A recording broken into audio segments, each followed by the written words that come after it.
Hi, I'm Stu from HiveMind Automation and welcome to the Hive. In this video, we're going to be taking a look at 9 home automation ideas that might be helpful for people with ADHD. If you or one of your family members has ADHD, hopefully some of these automation ideas will help your home life be a little bit less chaotic. So while I roll the intro, why don't you take a moment to subscribe? And if you hit the bell icon, you'll get notified when I release new videos each week. While you're at it, if you like what I do here and you want to support the channel, there's some affiliate links to smart home gadgets that you can buy for your own smart home and support the channel at the same time. Or you can support the channel more directly through my Buy Me a Coffee link. Of course, those affiliate links and my Buy Me a Coffee link can also be found on my website, hivemindautomation.com.au. With all of that out of the way, let's get started.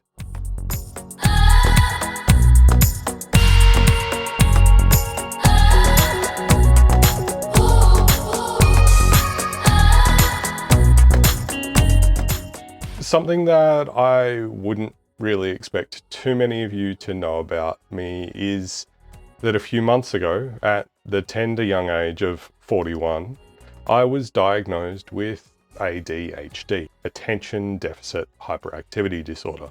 I haven't shared this on the channel before because this channel is about home automation. But on top of that, there's certainly a bit of a stigma attached to ADHD. On top of that, as much as I enjoy inviting you into my home every week to talk about home automation, there's still a little bit of a barrier to opening up about my personal life in such a public forum here on YouTube. Now, after getting the diagnosis, in hindsight, the signs that I had ADHD have always been there, but it certainly took me this long to figure out why my brain just plain doesn't work the same way that other people's does. Also mentioned the stigma attached to ADHD before, and some people think that ADHD is just hyperactive young boys that are jumping on the furniture and causing a ruckus, screaming loudly, and generally terrorizing the other diners in the bistro. But that is actually a giant oversimplification, and ADHD affects a lot of people differently. It also affects adults as well, and it generally presents as an inability to focus, some working memory difficulties, unfinished tasks piling up, and many more symptoms. Now, I'm not an ADHD expert by any means, nor is ADHD the focus of my channel, but being that I make videos about home automation, because tech and home automation is something that is interesting to me and it provides my brain with dopamine, I started to get to thinking about, well, what are some home automation ideas that I can come up with to help either manage my ADHD symptoms so that I can remember to complete some chores, or even maybe move some of the low dopamine tasks off my plate and automate them. Now, for low dopamine tasks, I mean the ones that don't really hold my interest or attention very well, and they'll either get put off indefinitely, started and never finished, or maybe even delayed until the point that the need to complete the task becomes urgent. ADHD researchers and specialists sometimes refer to this as the interest-based nervous system. At any rate, let's take a look at 9 automations that will hopefully help out with ADHD. The first automation is probably the one that I've found absolutely the most helpful, and it helped me out a lot even before I knew that I had ADHD. I used to always forget to take the rubbish bins out, and I'd spend ages figuring out which bin I needed to put out, whether it was the green waste bin or the recycling bin. Now, sure, I could just look at what bin the neighbors had out, but I did learn pretty early on that it only takes one person to mess up the schedule for the whole street to be out of whack. So I have set up some reminders to go off on bin night at a specific time to then tell me which bin to put out.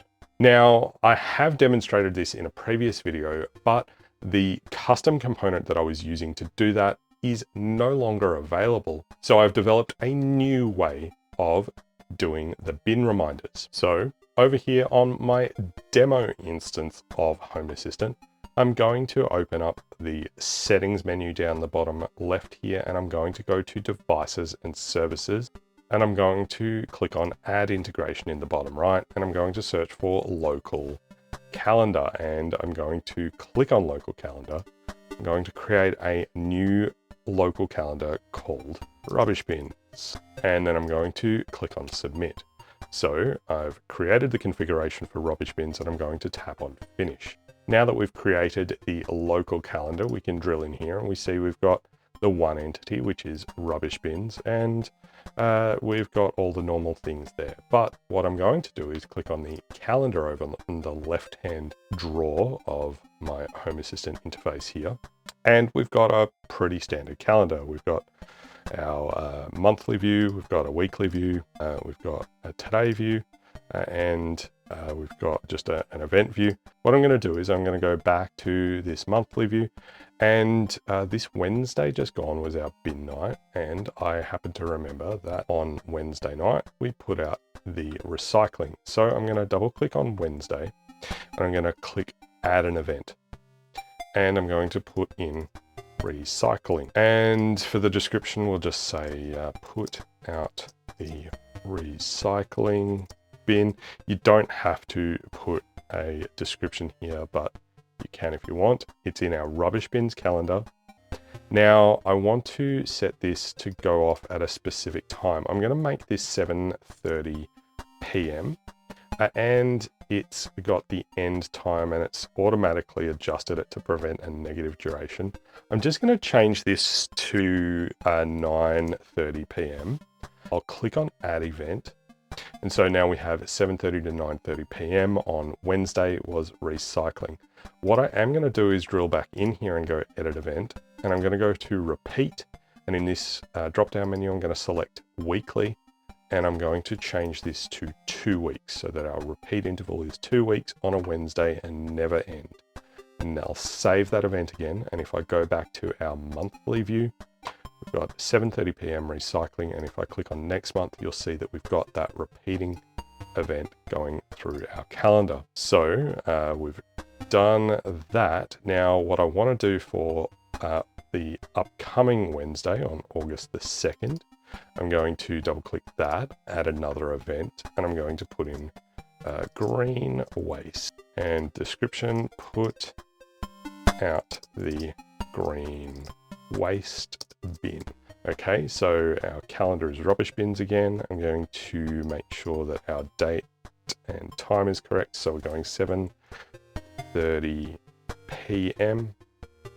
and till 9:30 p.m. And our repeat again is weekly and every 2 weeks on a Wednesday and never end. Add the event. Back to our monthly view. So we've got green waste, recycling, green waste, recycling, and that continues ad infinitum. I'll just click on today to bring us back to today. You'll see it's the Saturday, the 29th of July. I'm going to drill in there, and I'm just going to add one more event in here. And this is just so that we can demonstrate this working. I'm just going to call this welcome to the Hive demo event, and I'm going to set this, what time is it now? It's 3:30 in the afternoon. I'm going to set that for 3:30 p.m. and I'm going to make that go until 5:30 p.m. Just so that it's a similar size window. I'll add that event, so we've got that in there. So what I'm going to then do, I'm just going to demonstrate how this works. I'm going to go over to my developer tools here, and I'm going to go over to template. I've demonstrated the templating engine before, but if I clear out the demo, I can go, this is a test of calendar templating. The current event is, and then we need to use our templating. So we're going double open and double close curly braces.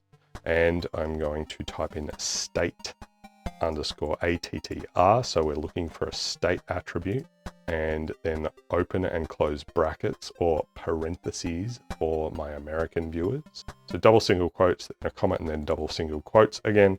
And inside the single quotes in the first section there, I'm going to type in calendar dot. We've got rubbish bins. And then in the calendar.rubbish bins, I'm going to type in message in the second section there. And you'll see that over here, the result is, this is a test of calendar templating. The current event is welcome to the hive. And if we go back to our calendar, you'll see we've got welcome to the hive. So then what I'm going to do is I'm going to go to settings, automations and scenes. I'll create a new automation. We'll create a new automation, and then I'll add a trigger, and we're selecting a calendar trigger. So we've got our calendar trigger here. I'll select rubbish bins for our calendar, and we've got event start.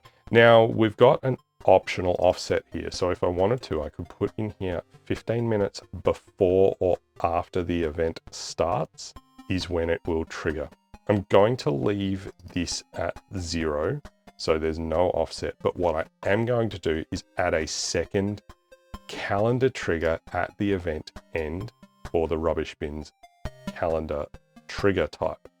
So what that's going to do is this will trigger the automation both at the start and the end of any event on this calendar.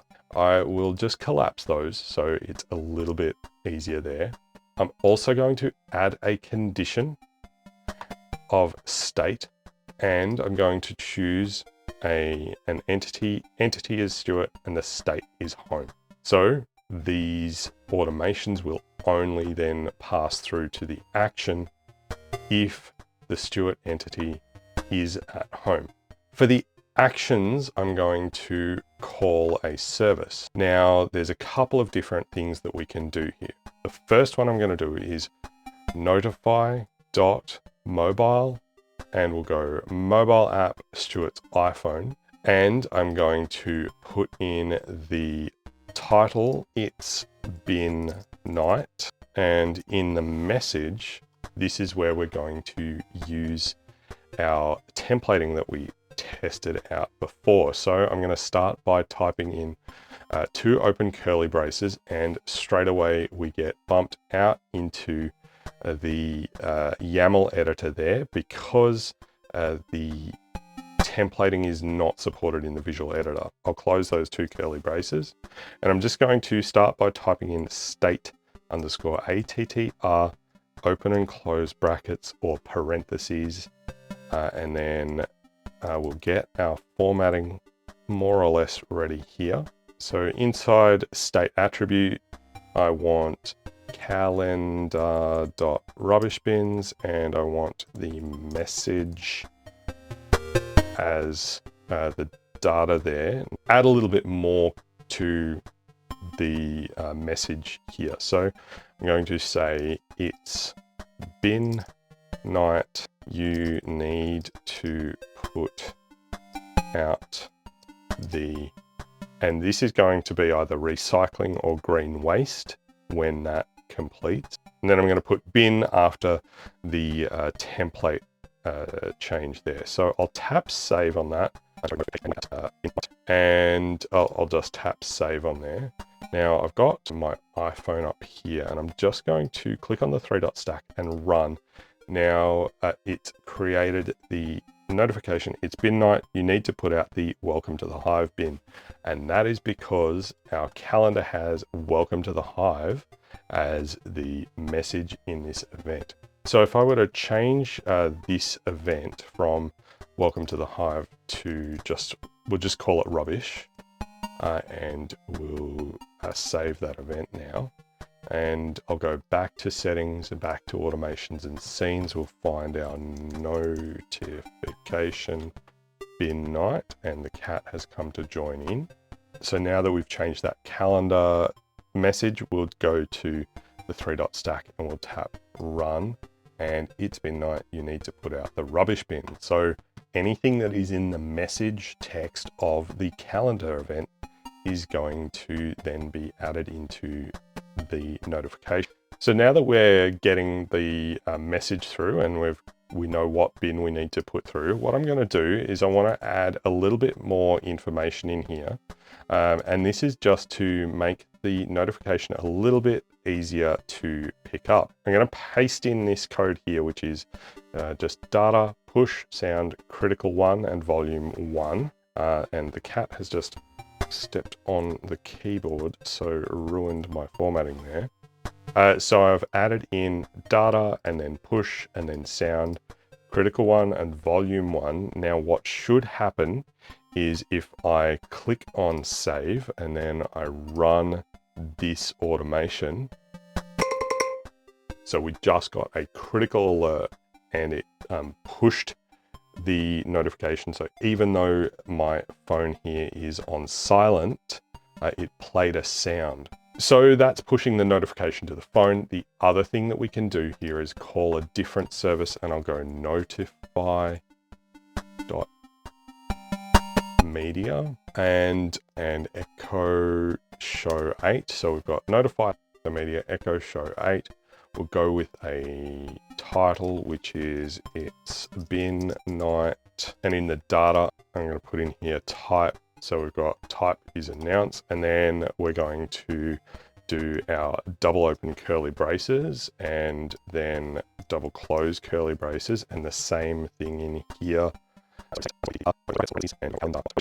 And then we can change the rest of our message. We'll say, Stuart, it's bin night. You need to make sure and then whichever bin it is, and then bin is out.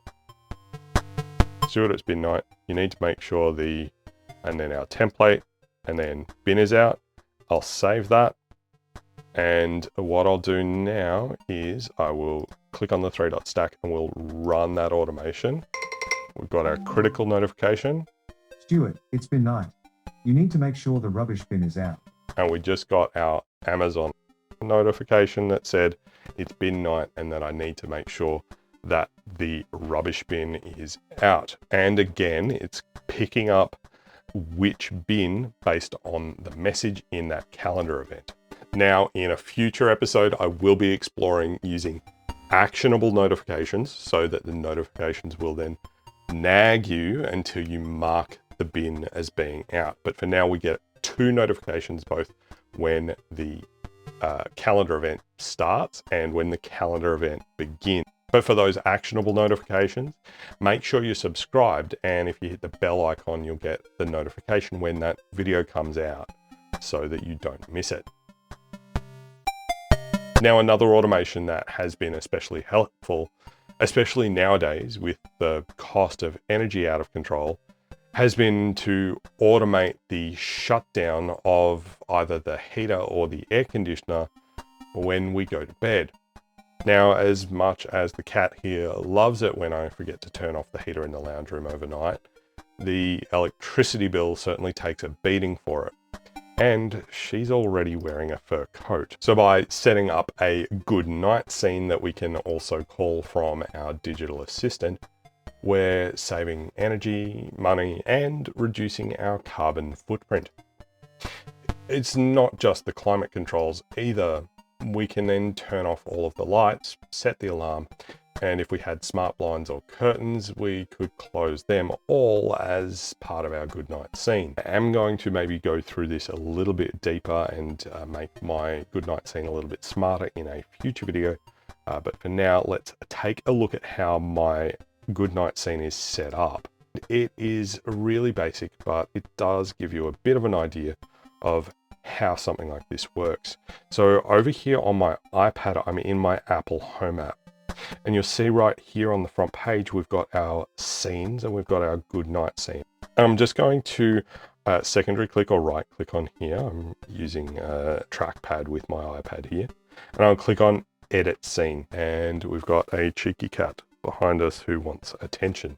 We can scroll through here and see the accessories we've got set up. So things like the garage light is set to turn off, and the workshop lights are set to turn off.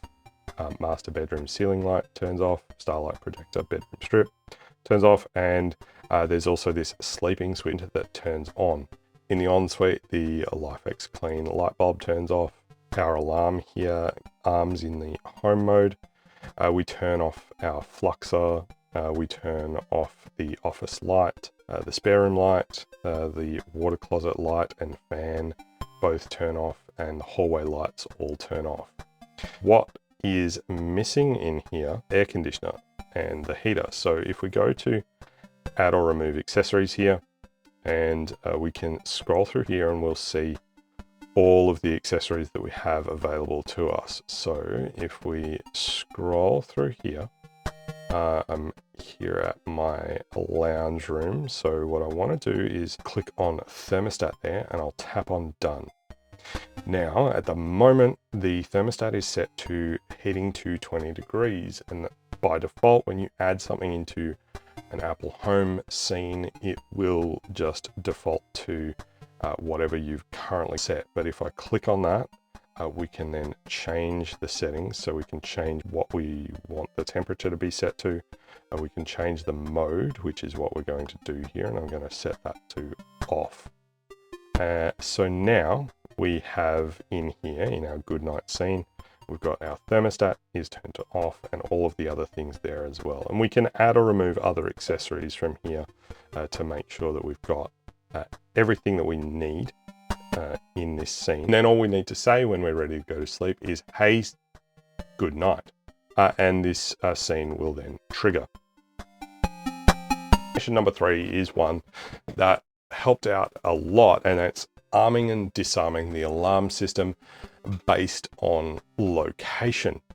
Now, before I integrated the security system into Home Assistant, I used to be really bad at setting the alarm when I left the house, to the point that it actually was almost pointless even having it at all. Sure, we put it into home mode at night, and I'll talk a bit more about the problems with that a bit later. But then when I did remember to set it, I'd always forget to disarm it when I got home, and then I'd open the door and set off the alarm.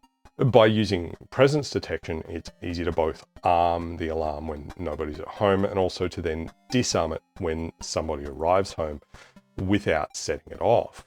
To set up the presence detection, alarm, arming and disarming, if we go into our automations and scenes and then create automation, and create a new automation, I'm going to add a trigger, and I'm going to add a state trigger. And I'm going to make sure that our person, so person.Stewart, and we could keep adding more people here. So if we had 4 people in the home, we would add each person entity in here. So from home to away. So anytime person.Stewart changes to from home to away, this would trigger. We can also do this so that it's a little bit more nuanced. So where that person is away for, say, 20 minutes, 15 minutes, those kinds of things. Now, I will say that your presence detection entities do need to be on point for this to work. But we'll have to take another look at presence detection in a separate video, I think. Now, in a setup like this, where there's only one person entity, we don't really need a condition. Now, if we had more than one person entity, we would add all of our different people as conditions here, and they need to be in the state of away. If they're not in the state of away, we don't want the alarm to arm. And then we go to actions, and we go to call service, and we'll go alarm, control panel, and arm away. And then we just need to choose the entity. At the moment, I don't have an alarm set up in my demo instance of Home Assistant. And we can also put in a code to arm the alarm. So if you've got a PIN code set up, you could enter that in here, and that will send it to the alarm control panel. So for disarming the alarm, it's just the opposite, but you wouldn't put the delay in here. We go entity, the person entities, and then from away to home. Now with the conditions, and I forgot to mention this for when we're arming, but for the conditions, if we go into a state here, and you want to confirm that the alarm is armed away in this condition, so that you're not trying to disarm an alarm that isn't armed. When you're arming it, you would check it that it's disarmed. When you're disarming it, you would check that it's armed. And then for actions, again, we're calling a service, and it's going to be alarm control panel and disarm. Now, I would absolutely recommend, if you are using an alarm control panel in Home Assistant and you're going to be using a disarm, to make sure that you are setting up a code of some kind, just in case you do have someone break in and they just figure out a way to disarm the alarm by using voice assistant or something like that.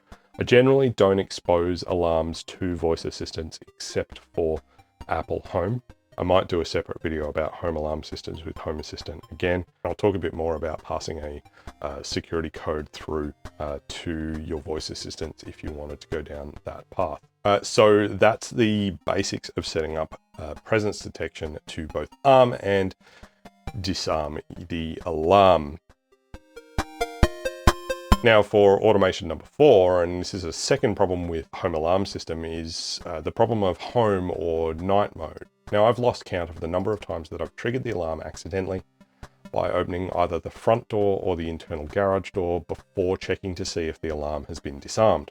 This is obviously not good for days when I'm commuting to the office and leaving the house extremely early while my partner is still asleep, or when we get an early morning delivery from one of the delivery drivers. I'm still figuring out the best way to handle this particular problem, so this discussion at the moment is mostly theoretical, but I have had a couple of ideas. There's the blatantly obvious disarm the alarm at a set time, and that could work. I'd probably make sure to integrate some presence detection in there as a condition to make sure that at least someone is home before automatically disarming the alarm at a specific time. I've also thought about setting up an indicator LED strip around the frame of the door on the doors that are most frequently triggered to indicate the state of the alarm. Maybe something like red for armed away, a flash of green and a fade to black when we disarm it, and maybe a dimmed orange or yellow when it's in the armed home state. This does come with the added challenge of needing to get power to those LED strips and those devices that control them. So another thought that I had, and it's more for those early mornings when I'm commuting, was to then maybe have the alarm automatically turn off based on a sequence of events. There's certain things that I tend to do before I leave for work. Obviously, I get up and then I go into the ensuite to get ready for the day. I head into the study to grab my laptop and my work bag, and I'll head into the kitchen to grab my lunch out of the fridge and put that into my bag. So while I've not yet figured out exactly the way I would set this up, I'm starting to formulate a couple of ideas here to try and make the automation as solid as possible without triggering a false positive. It may need some extra accessories. Now, first off, I've been thinking about some kind of bed presence sensor for a while so that Home Assistant can know when I get out of bed or when my partner gets out of bed. I already have a motion sensor in the ensuite to turn the lights on and off, so I don't need to worry about that. There's a motion sensor in the office and there's a motion sensor in the kitchen. Something else I thought about here is it might be interesting to add a contact sensor to the fridge door and maybe the freezer too. Then all I need to do is monitor the state of all of those sensors, and if they all happen within an appropriate time window that I would be getting ready to go to work, then we can then automate triggering the disarming of the alarm. Again, at the moment, this is purely theoretical, and I will probably just end up going for the automated disarming at a specific time in the short term.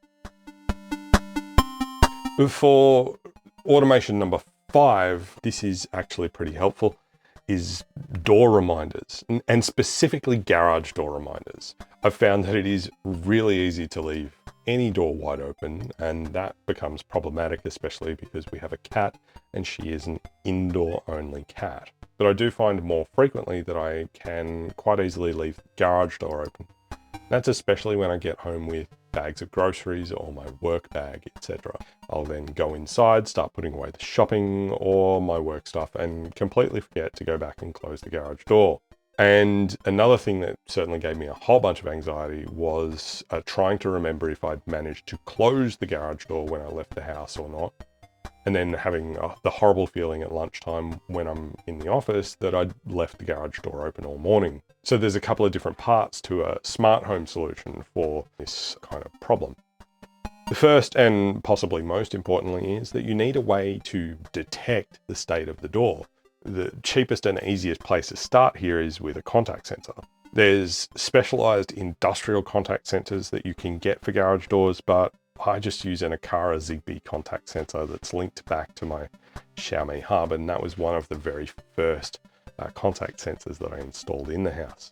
I even 3D printed a bracket for it so that it would sit somewhere that it was going to work, and it's been there for around 5 years now, working just fine. The second part, at least in the case of a garage door, is being able to actually then do something about the state of the door when you've detected the problem.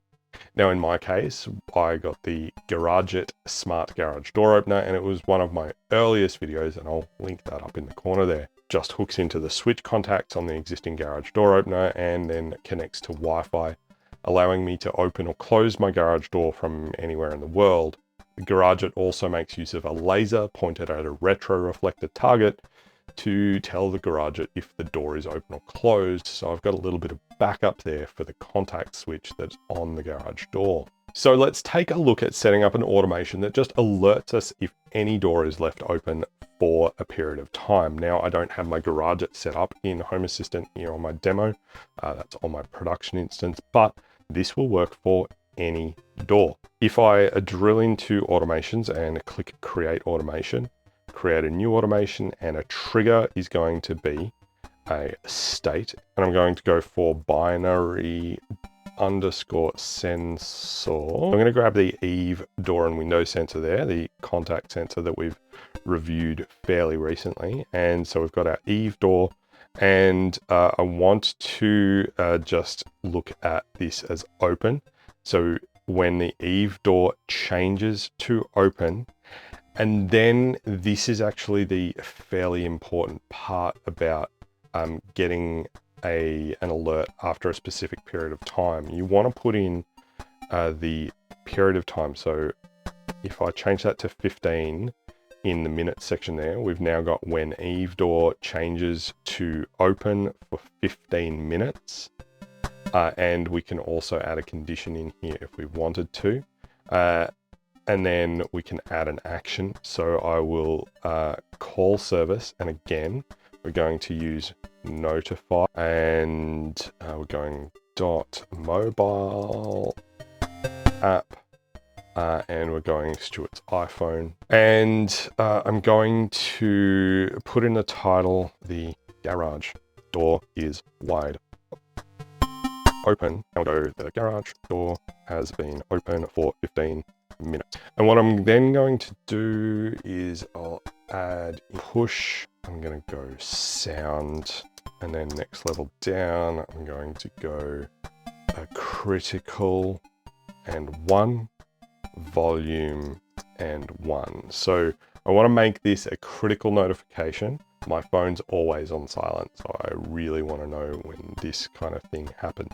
So I'm going to save that. We will call this notification garage door, and we'll click on save there, and I'm going to then run that, and we've got our notification, critical notification, the garage door is wide open, garage door has been open for 15 minutes. So that is one way to do something about that. Now, again, much like the rubbish bins, I'm going to be doing a future video on actionable notifications where you would be able to then tap on the notification here and then do something about the garage door. But for now, this should be enough to kind of give you an idea that the garage door is open. And you can do this with any door. Like, as I say, this is just whenever this sensor is open for 15 minutes, it's going to send that alert. So the second one here was about if no one was home.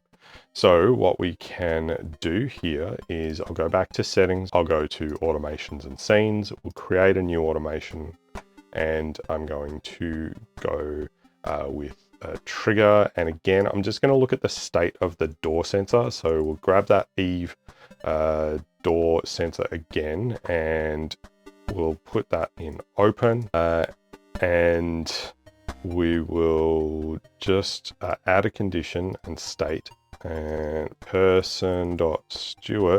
So if Stuart is away, and we can also put like a period of time here. So if I've been away for a period of 10 minutes and the garage door changes into the open state, then it's going to send an alert. And we can set this to a number of minutes here. I'll just leave that at 0 minutes. But if the garage door changes to a state of open, and no one's home, we can add an action, and we'll call a service. We will notify the mobile app Stuart's iPhone. Again, title, data, we're going push sound critical 1, volume 1. Message is the garage door opened and nobody is at home. And the title will go for the garage door is open. And we can save that. Again, we'll call this notification garage door no occupant. And then we can save that. So again, now if I click on the 3-dot stack, we'll run that. And we got the garage door is open, garage door is opened, and nobody is at home. Now the critical alert didn't work there because I think I busted something in that. So we'll go push and sound and critical 1, volume 1. Save, try that again. And we got the critical alert sound. Now, what we can actually do here though, is we can actually reverse the conditions and the triggers, because I think it would actually be better, instead of getting an alert only when the garage door changes state, what would be better is I change to away for a period of 10 minutes and then add a condition of state. And if the door, we'll go the Eve door sensor there. So this way around, if my person state changes to away for 10 minutes and the door is open, the automation will trigger. And you could actually make that an even shorter period of time. I'd probably go for maybe 5 minutes. 5 minutes is not too bad. And then we could save that. So with that automation set up, we now know that if we leave the house and we're away for more than 5 minutes and the garage door is still open, that we will then get that alert. So that's some garage door reminders. Now for automation number 6, it's medication and other chore reminders. I've chosen specifically medications, but let's take a look at ways that we can automate this process. Now, I mentioned before that we can use the calendars setup to automate things, and that's probably not a bad way of doing it. If I were to go into settings and devices and services, add an integration, local calendar, and we'll add a medications calendar here, and I'll click submit, and we'll go finish, go to calendars. So what we can do here is we can click on add event, and we've got our calendar here. We need to make sure we change our calendar to medications, and let's go just as our summary, we'll go ADHD meds, and we'll set the time to 8 AM, and we'll just set the end to 8:30 AM. That should be fine, or we can we'll just make that 8:01 AM, and we'll add that event. And then say we needed to take something else at 9 AM or at a different time of day. Again, we change our calendar to medications, and we'll just type in here vitamin C. We'll just set our timer to 12 PM here, and we'll go 12:01. We can say repeat, and we can say daily, and we can add event. And I'll do the same for the ADHD one because I forgot to do that. So we've got repeat daily, every day. Now we've got multiple different medications in the calendar, and we can just keep adding as many as we would need to add in here. So it could be something like arthritis meds, and let's say we need to take them at night. And then we can go 901, and then we'll add that event. So we've got ADHD meds, vitamin C, and arthritis meds. So now that we've created this medications calendar, we've got some events in this medications calendar, and I forgot to make this repeat daily every day, so we can save that event. So now we've got 3 every day. We can then go back over to our settings, automations and scenes, create an automation, a new automation, and our trigger is going to be a calendar trigger on the medications calendar with the event start or the event end as being our trigger time. And again, we can offset this to before or after by a period of time. Again, for medications, I probably wouldn't do this, but that's all fine. And we can then add a condition. We'll go state, we'll go person.Stewart, and we'll go the state needs to be home. Provided that I am home, we'll then add an action. We'll call a service, and that service call is going to be notify.media. So we're going to send a notification to the Echo Show 8. The title is going to be take your medication, and we'll go it's time to take your, and then we'll open our curly braces, close our curly braces, and again state underscore ATTR, open close brackets or parentheses, and some quotes, a comma and some quotes again. We're going calendar dot medications this time, and then message. And then I will save that, and we'll call this notification medication reminders. Okay. And now I can test this, but it probably won't work. So I'll just go run. It's time to take your arthritis meds. So it did work. We just got an announcement. It's time to take your arthritis meds. And here on the Echo Show, it also has the title there of from Take Your Medication. Now, what's probably going to be more helpful here would be actually to push the notification to your mobile phone using the mobile app, as we've demonstrated with things like the garage door notification. And as you saw there, this doesn't have to be specifically ADHD medication. It can be anything. It can be vitamins, it can be sleeping pills, it can be whatever it is that you need to do.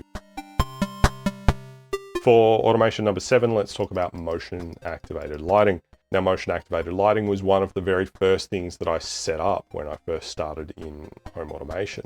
This was well and truly before I even had the slightest inkling that I might have had ADHD. But what I did know is that it tends to bother me when lights are on in rooms that aren't being used. And I thought it'd also be kind of nice to be able to carry the shopping into the kitchen without having to struggle to reach for the light switch if it's dark.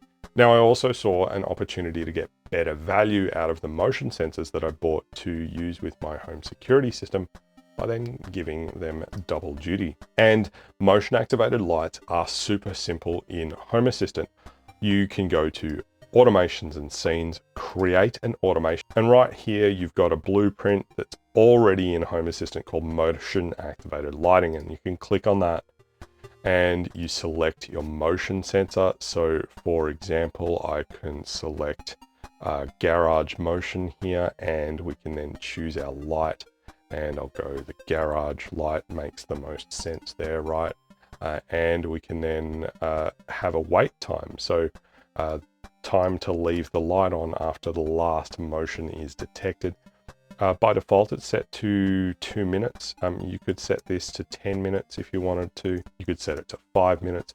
Whatever you decide is the amount of time that you want to leave the light on after the last motion has been detected in the area that you are turning that light on and off. It's so simple, and it's probably the easiest way to make sure that you're not leaving all of the lights on all of the time. Obviously, with LED lighting throughout my house, this doesn't exactly save money. It just annoys me to have the lights on in a room where they're not required. For automation number 8, and I've mentioned these in previous videos, humidity activated fans. By using a temperature and humidity sensor and some automations in the bathrooms, it's a great way to make sure that the moisture from your shower gets properly extracted from the bathroom without someone needing to remember to turn the fan off later or remember to turn the fan on in the first place. So we'll create an automation and new automation and our trigger. Now you would think maybe we would choose state, but we're going to actually choose numeric state. We'll choose our entity, and I'm just going to paste in this humidity sensor here and the attribute. You don't need to do an attribute if you have a combined temperature and humidity sensor though. You would put that in there, and then you may need to choose humidity from the attribute. So then after attribute, we've got above mode and below mode. And these above and below modes is basically if the sensor rises above the number that we set in the above thing here, or if the sensor drops below the below mode sensor here. With these, you've got two options. You can either choose a fixed number or the numeric value of another entity. With numeric value of another entity, you just need to select another entity to determine whether or not you are above that value or below that value. And that could be particularly useful if you're using, say, an input helper to then determine the trigger points here. But I tend to just use a fixed number. So for this, let's just say at the moment, I think it was at 55%. Let's just say that if it rose above 75%, that then I would want to trigger the fan to turn on. So then we can have a condition if we like, but we can then go to actions and we can then go call a service. And for the service, I want to go to switch dot turn on, and then we would choose a switch to turn on. So obviously we would choose a fan of some kind. I don't have any of my fan switches set up here. It could really just be anything. It could be the LED on the dishwasher switch there if we wanted to. So what would happen here is when the humidity rises above 75%, the dishwasher LED will turn on. So if we save that, we'll go humidity demo on. So then we can save that. We've got humidity demo on, and I'll click on the 3-dot stack here, and I'm going to duplicate this one. And what I'm going to do here is I'm going to change the mode here to below, and I'm going to clear out the above section there. So now we've got the below mode, and I'm going to just type in here in fixed number. Let's just go 82. This is more or less the way my humidity fans are set up in production. So now with this setup, when the humidity is below 82%, and what I like to do here is set up in here a 30-minute period here. So when the humidity drops below 82% for 30 minutes or more, that's when we then trigger the action. And in this case, instead of switch turn on, we would then go switch turn off. And if we do that, we then need to choose our target again, and we'll just go dishwasher LED here again. So dishwasher LED will go save and go humidity demo off. So for number 9, the last automation that may help you if you have ADHD. And this one's completely theoretical, not something I've actually implemented yet. And it's keeping your plants alive. Now for outdoors, a suitable tap timer or smart watering system coupled with some soil moisture sensors would make it super easy to automate the watering of the garden to then keep it green and healthy year round. I do intend to implement something like this in the future. I'm not quite figured out exactly what I'm going to use to do that. With the soil moisture sensors in each of the garden beds, you detect when the moisture drops below a certain threshold, much like we did with the humidity sensors just there.